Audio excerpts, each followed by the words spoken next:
phim chu Samuel Vanlalhmuaka aya hemi Samuel thì hi kapate ina mindu dana chuan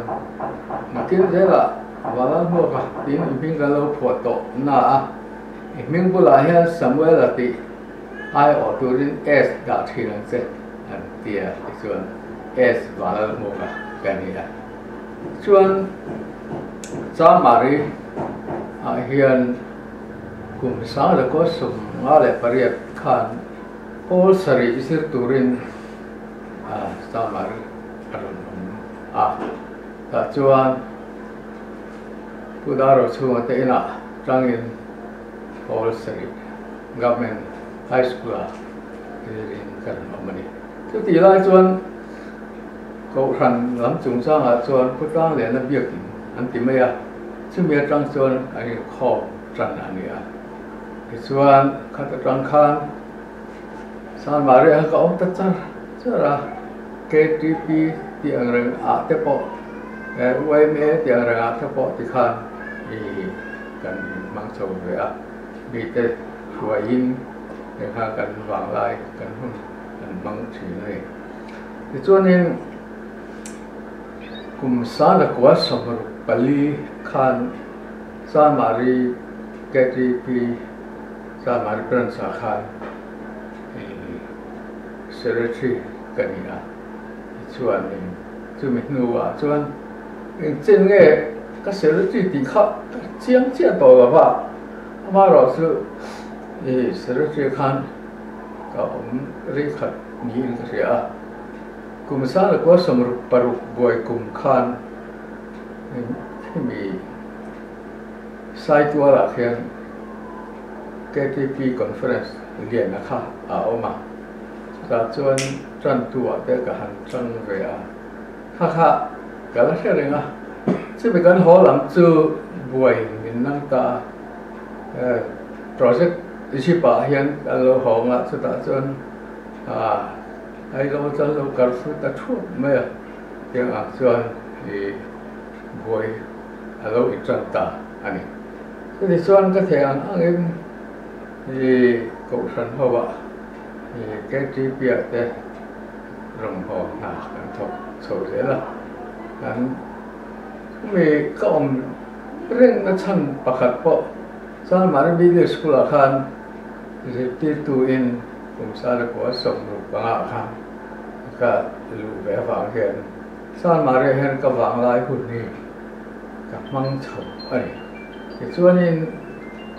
chu ta tang chuan Chanmari kan rong bol na thang biak in te kan sa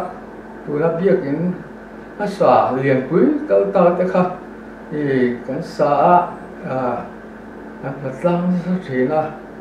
sa ra ba lu tiang chuan jing tlang tiang reng wel ten sa ta kin na tlang te na kan thok thina ni tin khati lai khan Chanmari hi evangelical church riau pok san riau ania di camping evangelical tewa activities nei hi kan chila hun sanga pu sang lue te tu pa sang lue te reverend khuang te ho te na po khodanga campaign ten kan vak chuak thi ani chu ti khop pa